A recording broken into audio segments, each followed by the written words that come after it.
Well, here's the HRO 500 once again. I've been trying to replace this shaft here. For whatever reason, they use these fiberglass shafts in the HRO 500, and the knob was kind of slipping and chewing off the end of the shaft. So I've been in the garage about 3 or 4 times with a grinder. I had this shaft stock from a Drake 2R5 or 6 or something that I bought on eBay. So I sawed off part of it, and that's the same stock that I used for this. I bought 2 band switches for a Drake. And so I sawed off some of that for this, as I knew I wanted to replace this eventually.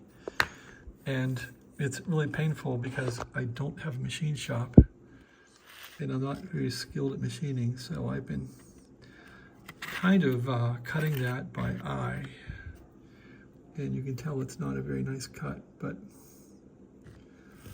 duplicate this shaft and put it in. So it seems like it finally goes in.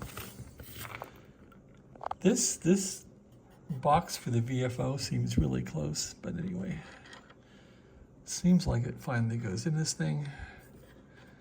And I don't think one hand I can show you this, but at any rate, yeah, there it goes. It couples in here now. So the trick would be then to move